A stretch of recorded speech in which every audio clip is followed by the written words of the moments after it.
옆 사람과 인사를 나눕니다. 여호와 샬롬. 사람은 인생을 살면서 혼자라고 느낄 때가 있습니다. 사람은 사회적 존재이기 때문에 제일 견디기 힘든 순간이 언제인가 하면 혼자라고 느껴질 때 참 힘들어 한다는 것입니다. 그래서 혼자라고 느끼는 순간 우리는 외롭다는 그런 마음이 들면서 무기력증에 빠져드는 그런 일들이 많이 있습니다. 그런데 사람이 나는 혼자다, 나는 외로운 존재다, 고독한 존재다 이렇게 느껴질 때가 언제인가 하면 나를 믿어주는 사람이 없고요. 또 나를 사랑해주고 나를 신뢰해주는 사람이 내 주변에 없을 때 우리는 외롭다는 생각을 하게 된다라고 하는 것입니다. 그래서 사람은 인생을 살면서 친구라는 존재가 참 중요한데요. 내 마음과 통하는 친구, 또 나를 이해해주는 친구, 이런 친구가 있으면 결코 잘못된 길을 선택하지 않을 것이고 또 극단적인 생각도 하지 않을 것이다 이렇게 우리는 얘기들을 합니다. 그런데 어느 순간인가 그렇게 나를 잘 이해해주고 나를 잘 믿어주고 또 나를 잘 알아주던 그 사람이 좋은 친구라고 우리는 그렇게 생각을 했는데 나중에 알고 보니까 그것이 아니라 그냥 겉으로만 그런 것이고 속마음은 그런 것이 아니었다는 것을 알게 되면 많은 사람들은 다 절망 가운데 빠져들게 되고요. 인생의 험함을 느끼게도 되는 그런 일들이 우리의 삶 속에 많이 있다라고 하는 것입니다. 그래서 깊은 외로움에 빠지게 되고 또 고독에 빠지게 되고 그렇게 무기력증에 우리가 빠지게 되고 그래서 힘이 다 빠져서 버려지게 된 것 같은 그런 위기의 순간을 맞이하게 된다라고 하는 거예요. 그런데 여러분 그렇다고 해서 모든 사람들이 다 절망을 하느냐? 그렇지 않다라고 하는 것입니다. 그런 위기의 순간에도 그런 고독의 순간에도 여러분 상황을 극복하고 이기는 사람들이 있습니다. 그래서 그런 사람들에게 그런 어려운 상황을 이겨나갈 수 있었던 이유가 무엇이었습니까? 라고 그렇게 물어보면 공통적으로 하는 얘기가 있어요. 그것은 나를 믿어주는 가족이 있었기 때문입니다. 라고 대답을 한다는 거예요. 내가 실수를 하고 실패를 하고 어려운 가운데 있는데도 불구하고 나를 포기하지 않고 나를 믿어주고 나를 사랑해주는 품어주는 그런 가족이 있었기 때문에 내가 이겨나갈 수가 있었습니다. 라고 그렇게 반론들을 한다는 것입니다. 나를 사랑해주고 믿어주는 아내가 있었든지 남편이 있었든지 또 부모님이 있었든지 형제가 있었든지 누가 있었든지 간에 가족이라고 하는 그 힘이 어려움 속에서 고난의 세월을 보내고 있는 그 나로 하여금 지탱하게 만들어주고요. 또 이겨나갈 수 있도록 만들어주는 그 힘이 가족의 힘이었다라고 하는 것입니다. 그래서 가족이라는 것이 우리가 인생을 사는 데 있어서 가장 중요한 공동체 가운데 하나가 바로 가족이라는 거예요. 그런데 그 가족의 힘이 무엇인가 그 속을 들여다보면 여러분 그것은 다름이 아니라 신뢰의 힘이라는 거예요. 믿어주는 힘, 사랑의 힘이라는 것입니다. 아멘. 자, 그래서 가족을 통해서 결코 나는 혼자가 아니었구나 이런 생각을 하게 될 때 우리는 위기와 고난을 이겨나갈 수가 있게 된다라고 하는 것입니다. 그런데 목사님, 내 주위에는 나를 이해해주는 사람이 없고요. 가족들도 나를 이해하지 못합니다. 그리고 지금 나는 어려운 위기의 상황을 겪고 있습니다. 이런 상황 속에서 목사님 내가 무엇을 어떻게 해야 하겠습니까? 여러분 오늘 우리가 읽은 본문의 말씀은 우리가 잘 아는 야곱의 이야기입니다. 가족에게서 도망치다시피 해가지고 외삼촌 라반이 있는 하란으로 떠나는 야곱의 상황이 오늘 우리의 인생과 비슷하지 않는가라고 이렇게 저는 생각이 돼서 오늘 저는요 본문 말씀을 중심으로 해서 우리가 위기 속에서 처절하게 벌어진 그런 고독한 존재라고 한다면 위기 속에 내던진 그런 존재라고 하면 우리는 이런 위기의 순간을 어떻게 받아들여야 하는가 또 이런 위기의 순간에 우리가 기억해야 될 것이 무엇인가? 두 가지 말씀을 전하면서 함께 은혜를 나누겠습니다.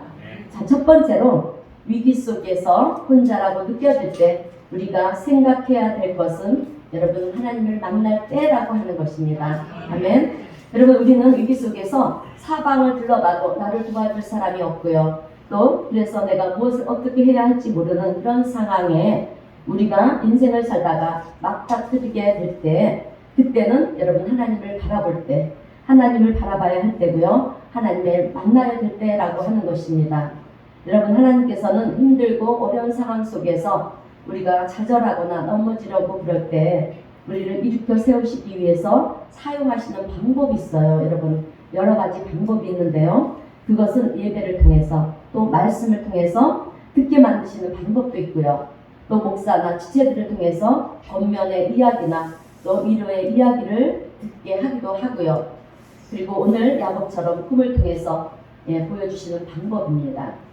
여러분 야곱은 강야에서 벌어진 것 같고 또 아무도 나에게 위로의 말을 해줄 수 없는 그런 해줄 사람이 없는 그런 상황이 있어요. 진짜 나 혼자라고 이렇게 생각하는 그런 상황 속에 있을 때 하나님께서는 야곱에게 말씀하시는 방법이 꿈이었습니다. 여러분 하나님은 직접 말씀을 주실 수도 있어요. 있지만 때로는 우리가 멀쩡한 정신을 가지고 여러분 우리가 하나님의 음성을 듣게 되면 우리는 생각이라고 하는 것들이 작용을 합니다. 그런데 여러분 우리의 생각이라고 하는 것들은 여러분 하나님과 함께하지 못해요. 하나님의 뜻과 항상 다르기 때문에 하나님께서는 우리로 하여금 생각하지 못하게 만드시고요. 온전한 하나님의 뜻을 주시기 위해서 사용하시는 방법, 좋은 방법이 있는데 그것이 무엇이냐? 바로 꿈이라고 하는 것입니다. 여러분 꿈은요. 내가 생각하는 대로 내가 원하는 대로 시나리오를 쓸 수가 없는 거예요. 그죠? 그냥 꾸어지는 것입니다. 그래서 꿈속에서는 뭐가 어떻게 전개가 됐는지 몰라요. 그저 끌려가면서 보는 거예요, 여러분. 그래서 하나님께서는 때로 우리에게 생각하지 못하게 만드시고 전적인 하나님의 뜻과 또 계획하신가 위로하심을 줄 때 꿈이라고 하는 방법을 사용하실 때가 많이 있다라고 하는 것입니다. 그래서 우리 기독교인들의 꿈은요. 세상 사람들이 생각하는 그런 꿈과는 확연히 다른 꿈이에요. 여러분. 세상 사람들은 어떤 꿈을 꾸면 어떤 일이 일어날 거라는 그런 추측들을 하죠. 그죠? 그런데 그러나 우리 기독교인들의 꿈은요. 영적으로 깨어있는 사람들의 꿈은요. 여러분 그렇지가 않아요. 온전히 전적으로 모든 것을 분명하게 보여주시는 꿈이라는 것입니다. 그래서 오늘 야곱에게도 이 꿈을 통해서 말씀하시는 것입니다. 여러분 사실 야곱이 뭐 그리 잘못을 했어요. 그죠? 우리 성경을 알기에 뭘 그렇게 잘못을 했습니까? 야곱의 잘못이라고 한다면 너무나도 하나님의 은혜를 사모했다는 것입니다. 사모한 것밖에 없어요. 하나님의 축복을 받고 싶은 것입니다. 여러분 야곱은요. 모든 것은 하나님께로부터 온다라고 하는 것을 철저히 분명하게 아는 사람이었어요. 그래서 세상으로부터 무엇을 얻으려고 하지 않고요. 그저 축복해 주시는 기도를 여러분 간절히 바랬던 것 뿐입니다. 여러분 어떻게 보면 야곱은요. 인간적으로 그때 아버지를 속였잖아요. 형을 속였어요. 그래서 우리가 가까이 하고 싶지 않은 그런 사람이었습니다. 그런데 그럼에도 불구하고 하나님께서는 야곱을 축복해 주시는 이유가 무엇이냐라고 하는 것입니다. 여러분 하나님은요. 세상에서 잘 나가는 사람, 인간관계가 좋은 사람, 이런 사람을 하나님이 찾으시는 것이 아닙니다. 세상에는 착한 사람도 많고요. 인간관계도 좋은 사람도 많고 인격이 좋은 사람도 많이 있습니다. 많이 있지만 그런 사람들은 여러분 하나님의 존재를요. 거부를 해요. 부인을 하고 하나님을 신뢰하지 않습니다. 그런 자에게는 여러분 하나님께서 은혜를 베풀어 주시지 않아요. 복을 주시지 않습니다. 그러나 야곱은 여러분 인간적으로 볼 때 다소 문제가 있었지만 하나님을 향한 열정과 또 하나님을 향한 간절함 이 부분에 대해서는 어느 누구도 따라갈 수 없을 만큼 강한 사람이었다라고 하는 것입니다. 그래서 하나님께서는 야곱을 축복하시는 거예요. 여러분 야곱은요 너무도 하나님의 은혜를 사모했어요. 그런데 형 에서를 보니까 형은 장자권의 그 축복을 가지고 태어났지만 팥죽 한 그릇에 그 장자권의 축복을 팔아먹는 것을 보면서 하나님의 축복에는 별로 관심이 없어 보이는 거예요. 야곱이 볼 때는. 그래서 형에게서 장자의 직분, 장자의 명분이 중요하지 않다라고 한다면 차라리 나에게 넘기라는 것입니다. 여러분 사실 형에서는요 아버지의 축복 기도를 그렇게 사모하며 간절한 마음으로 여러분 받으려고 하지 않았어요. 그러니 차라리 간절히 원하는 내가 받는 것이 낫겠다 이런 생각을 야곱은 했을 수도 있다라고 하는 것입니다. 그런데 그 결과는 형의 분노를 사는 거예요. 나에게 필요 없는 것이라 할지라도 그것을 내 허락을 받지 않고 누군가가 가져가게 될 때 화가 나는 거예요. 여러분 그렇지 않습니까? 내 허락도 받지 않고 내 것을 취하면 어떻게 됩니까? 우리는 화가 날 수밖에 없어요. 내 자존심의 문제인 것입니다. 여러분 어찌 보면 형 에서에게 야곱을 주기로 했던 것은 형 에서가 아버지의 축복 기도를 가로채서가 아니에요. 내 허락 없이 내 것을 나를 무시하고 빼앗아 가니까 모멸감이 들면서 여러분 분노가 생기는 것입니다. 그래서 동생을 죽이겠다는 것이에요. 그러니 야곱은 어떻게 합니까? 도망칠 수밖에 없는 거예요. 그런데 도망갈 곳이 없어서 하랄에 있는 외삼촌 라반의 집으로 도망을 치는 떠돌이 신세, 또 도망자의 신세가 오늘 야곱의 모습입니다. 여러분 야곱은 삼촌 라반이 누구인지도 몰라요. 한 번도 본 적이 없습니다. 그렇지만 갈 곳이 없으니까 그리로 가는 거예요. 가는 중에 이제 밤이 되었어요. 밤이 되었는데 잘 곳이 없습니다. 그래서 노숙을 하게 되었는데 뭔가 배고는 자야 되겠는 거예요. 그래서 적당한 돌 하나를 취해서 돌을 베개 삼아서 황량한 강야에서 그렇게 잠을 청합니다. 여러분 강야는요 밤에는 너무 덥고요. 밤에는 추운 곳이 강야입니다. 밤이 되니 엄청 추운 것입니다. 상황도 어려운 상황이지만 더욱 야곱을 힘들게 한 것은 여러분 혼자라고 하는 거예요. 이런 처량한 자신의 모습을 한탄하면서 야곱은 잠에 듭니다. 그런데 잠 속에서 꿈을 꾸는 것입니다. 오늘 본문 12절 이하의 말씀이 바로 그 얘기입니다. 사닥다리가 보이는데 땅에서부터 하늘 꼭대기까지 사다리가 연결되어 있어요. 야곱은 참 신기한 꿈을 꿉니다. 그런데 그 사다리에 천사들이 오르락내리락 하는 것입니다. 올라가는 천사도 있고요. 내려오는 천사도 있고 그렇게 천사들이 오르락내리락 하는 아주 신기한 꿈을 꾸는 것입니다. 그런데 그 꼭대기를 보니까 하나님이 계시는데 하나님의 음성이 들려오는 거예요. 그 말씀이 본문 13절, 14절 말씀인데요. 하나님께서 말씀을 통해서 6가지의 약속을 주시는 것입니다. 우리 본문 13절, 14절 말씀을 우리 다 함께 다시 한번 읽어보겠습니다. 시작. 또 본즉 여호와께서 그 위에 서서 이르시되 나는 여호와니 너의 조부 아브라함의 하나님이여 이삭의 하나님이라. 내가 누워있는 땅을 내가 너와 내 자손에게 주시니 내 자손이 땅의 특별같이 되어 내가 서쪽과 동쪽과 북쪽과 남쪽으로 퍼져나갈 것이며 땅의 모든 족속이 너와 내 자손으로 말미암아 복을 받으리라. 아멘. 오늘 야곱에게 주시는 하나님의 약속의 말씀이 오늘 저와 여러분들에게도 주시는 말씀인 줄로 믿습니다. 자, 여러분 하나님께서 주시는 6가지 약속의 말씀이 무엇이냐면 첫 번째는 네가 누워있는 이 땅을 너와 너의 자손에게 주시겠다는 거예요. 아멘. 여러분 이스라엘 백성들은 우리 한국 사람들과 아주 비슷한 점이 많이 있습니다.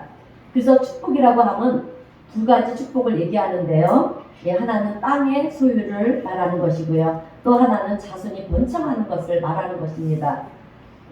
이 2가지를 이스라엘 백성들이나 우리 한국 사람들은 가장 큰 축복이라고 그렇게 생각을 하지 않습니까? 그런데요 여러분 지금 야곱은 가진 것이 아무것도 없어요. 허벌판인 강야에서 지금 누워있는 이곳이 누구의 땅인지도 몰라요. 누워서 잠을 자고 있습니다. 그런데 하나님의 음성이 들리는데 네가 누워있는 이 땅을 너와 너의 자손에게 줄 것이라 이렇게 말씀합니다.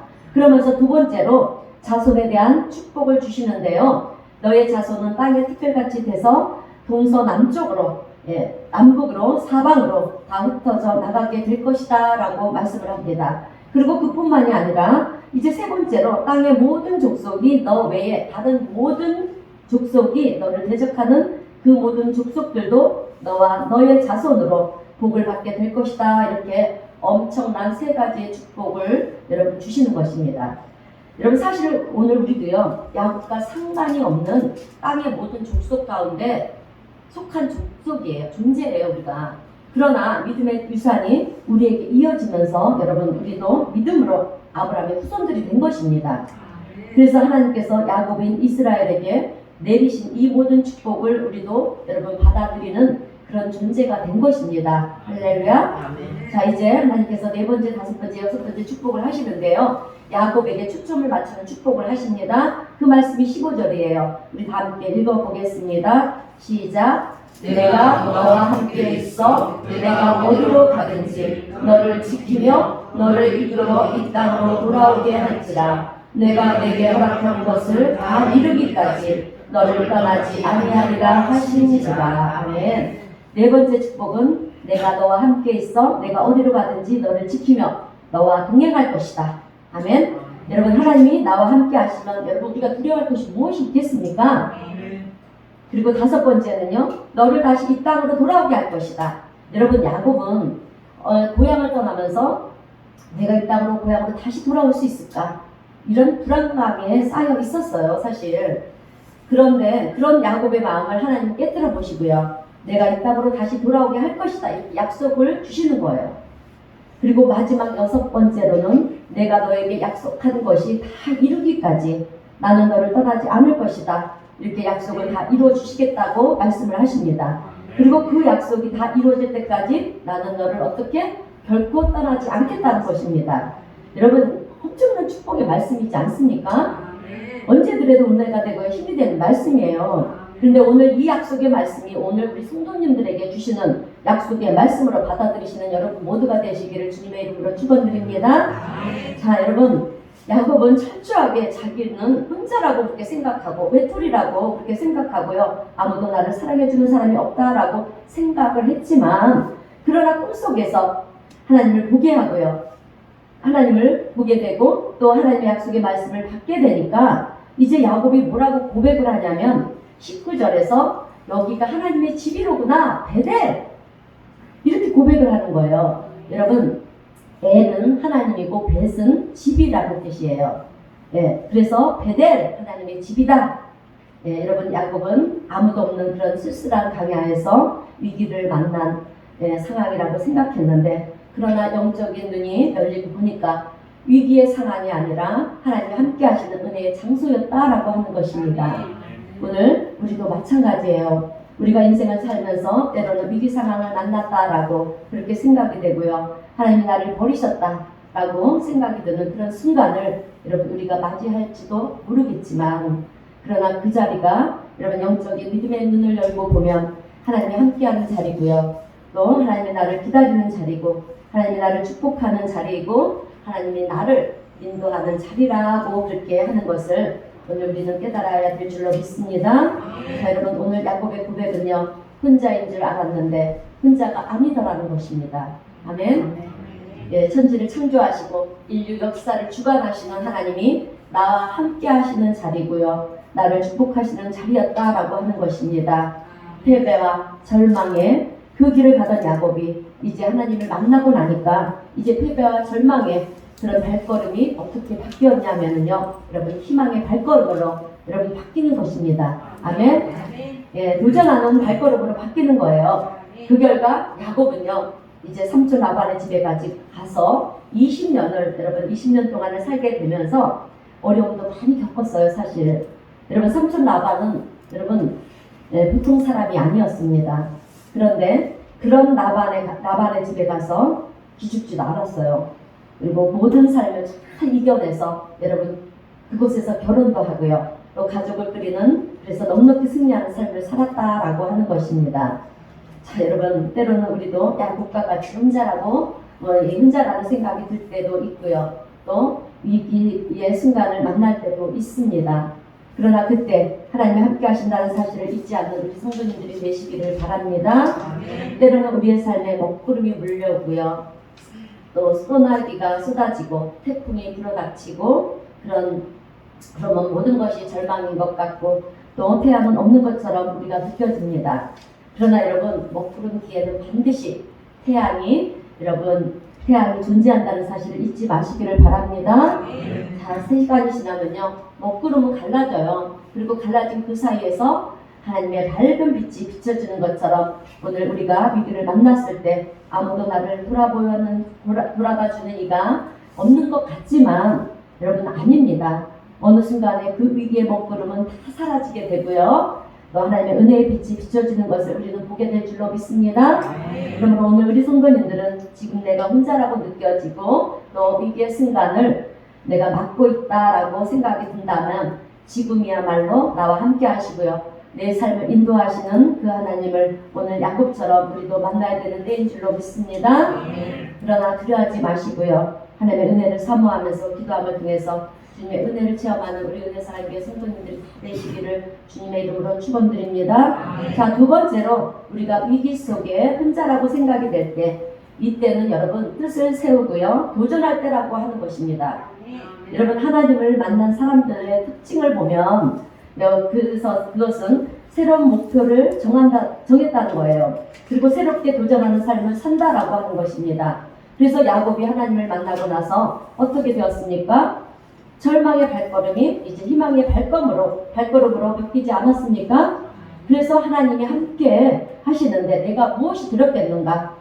그래 내가 새로 시작해보자. 새롭게 시작하자. 이런 마음을 가지고 시작을 했다는 거예요. 여러분 하나님은 우리가 어렵고 힘들어서 그래서 죽을 것 같은 그런 순간 속에서도 하나님 결코 우리를 죽도록 여러분 내버려 두시는 하나님이 아니세요. 오히려 우리의 삶의 과거의 방식에서 돌아서라. 새로운 기회가 되도록 만들어라. 그래서 새로운 목표를 정하고 새로운 길을 걸어가라. 이렇게 하나님께서 여러분 우리에게 주시는 메시지라고 하는 것입니다. 여러분 성경의 인물 중에는 우리가 잘 아는 다니엘이 있어요. 다니엘은 남유다 이스라엘이 바벨론에게 멸망하지 않습니까? 망하게 돼서 이제 바벨론에 포로로 끌려가요. 그리고 또 바벨론은요 페르시아에게 망합니다. 망하고 그래서 권력이 달라지고요. 또 왕권이 바뀌고 그러는데도 여러분 다니엘만큼은요 총리 대신에 그 자리에서 꾸준히 있었다는 거예요. 고위 간직의 자리를 지키면서 여러분 모든 왕들의 사랑을 받았고요. 또 많은 사람들로부터도 사랑을 받았습니다. 그리고 하나님께로부터 존귀함을 받았고요. 그뿐만이 아니라 사람들에게도 존귀함을 받았던 사람입니다.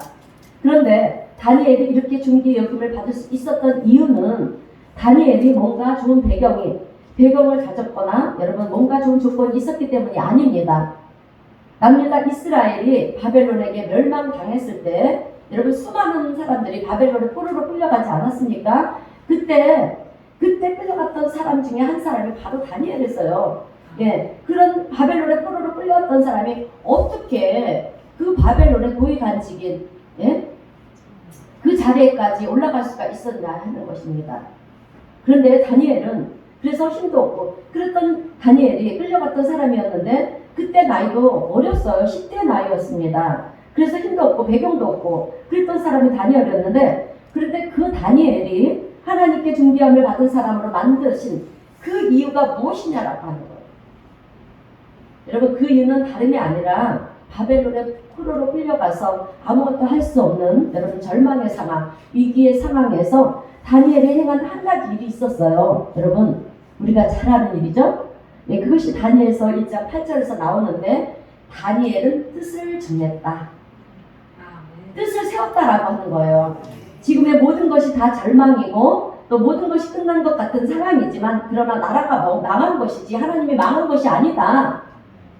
다니엘은 이것을 분명히 알았다는 것입니다. 여러분 왜 이스라엘이 바벨론에게 멸망을 당했습니까? 하나님을 선민이잖아요. 하나님이 택하신 백성들이기 때문에 하나님 전적으로 믿고 의지하는 삶을 살아야 되는데 우상을 숭배했어요.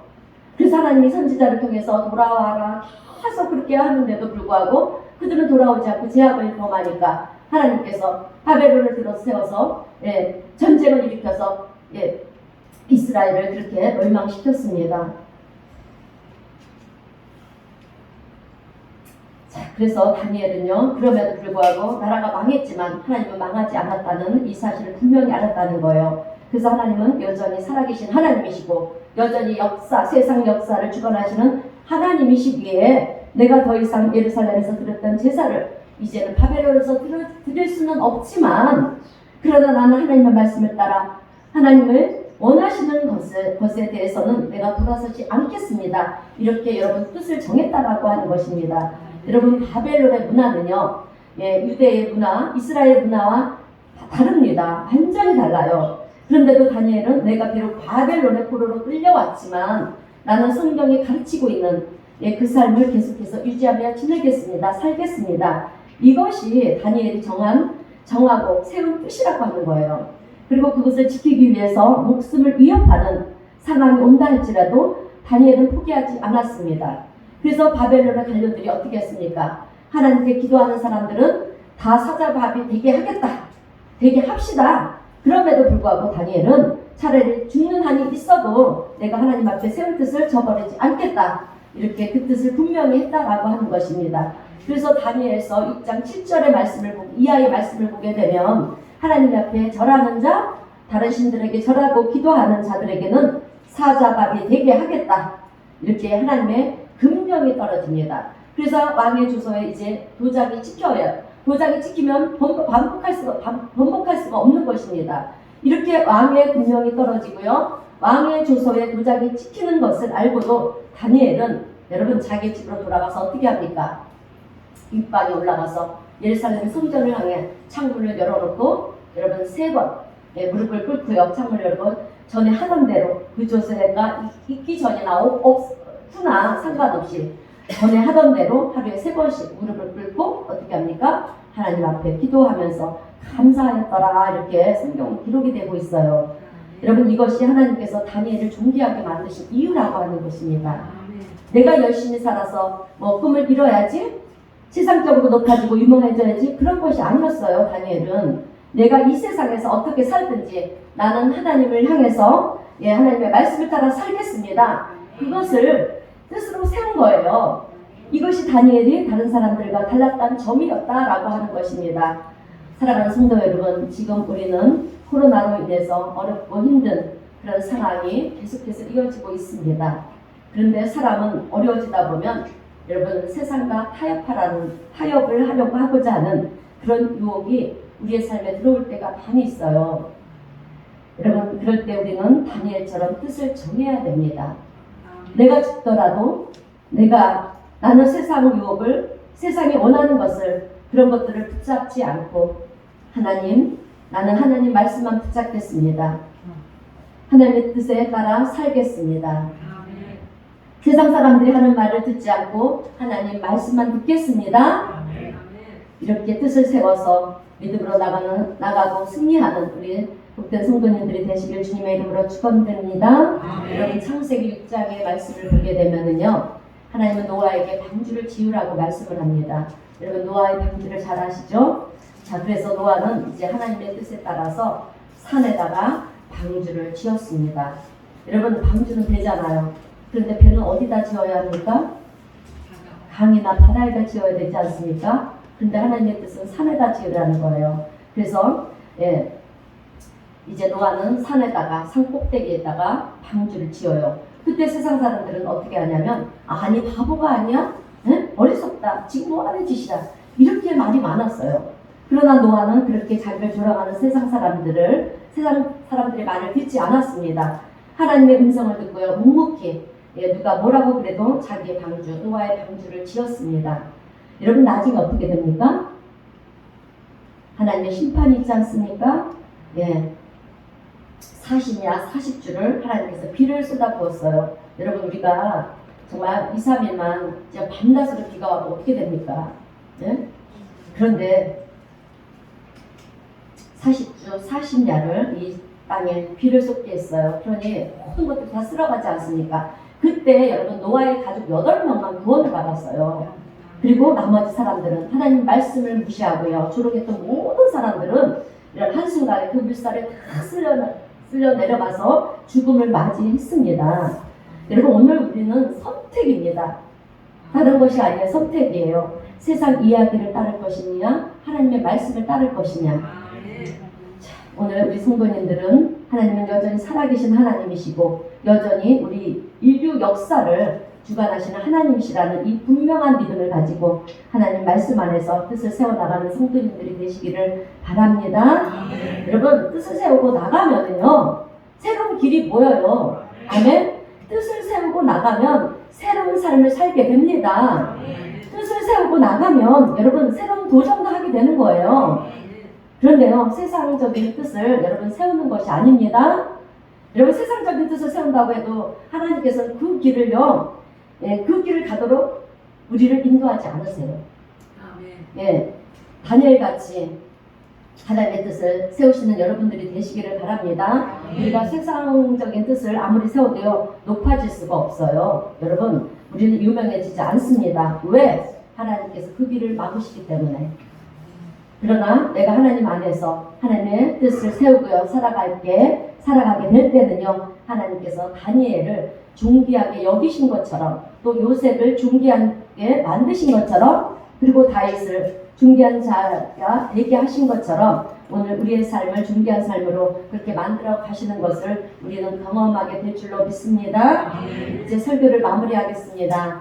사랑하는 성도 여러분, 위기의 순간을 우리가 만났을 때는 첫 번째로 하나님을 만날 때라는 것을 여러분 기억하시기를 바랍니다. 네, 그리고 두 번째는 새로운 뜻을 세우고요, 그 뜻 가운데 주님 안에서 도전하는 삶을 사시기를 바랍니다. 그러면 하나님은 위기가 변하여 여러분 기회가 되게 하시고요. 아멘? 우리의 내 삶을 더욱 존귀하게 만드실 뿐만이 아니라 하나님의 계획하신 일들을요, 오늘 저와 여러분을 통해서 이루어 가시는 좋으신 우리 하나님이 되실 줄로 믿습니다. 이 하나님의 은혜가 오늘 우리 교회와 우리 성도님들 가운데 늘 함께 하시기를 주님의 이름으로 축원드립니다. 네, 기도하겠습니다. 하나님 아버지 감사합니다. 코로나 시대를 살아가며 위기 속에 많은 어려움들을 겪으며 힘든 시간들을 보내는 저희들에게 오늘도 귀한 말씀으로 은혜를 베풀어 주셔서 감사합니다. 야곱이 그의 인생에 위기를 만나서 혼자라고 느낄 때 주님은 꿈속에서 만나주시고 함께 하신다는 확신도 주시고 6가지의 축복을 약속해 주셨습니다. 아브라함의 하나님, 이삭의 하나님, 야곱의 하나님께서 오늘 이 시간 우리 성도들의 하나님이 되어 주셔서 함께 하시고 꿈속에서도 만나 주시옵소서. 야곱에게 베푸신 그 은혜를 우리에게도 베풀어 주셔서 우리가 누운 땅을 우리와 우리 자손들에게 허락하시고 또 우리가 어디로 가든지 우리 주님께서 함께하여 주셔서 가는 길을 지켜주시고 평안히 아버지의 집으로 돌아갈 수 있도록 인도하여 주시옵소서. 또한 저희의 삶의 여정 속에 위기를 만나면 그때는 하나님을 간절히 찾고 만날 때라는 것을 저희들이 잊지 않게 하시고 가던 길에서 돌이켜 새롭게 하나님의 뜻을 세우며 도전할 수 있도록 우리 모두를 주님 도와주시옵소서. 또한 새롭게 도전할 때 위기를 기회로 만드시는 하나님의 놀라운 기적을 저희들이 보게 하시고 하나님의 영광을 위하여 하나님의 계획하신 일들을 이루어 나갈 수 있는 우리 모두가 되게 하여 주시옵소서. 성령의 도우심과 인도하심을 믿어오며 예수님의 이름으로 기도하옵나이다. 아멘. 찬송가 387장 함께 찬송하겠습니다.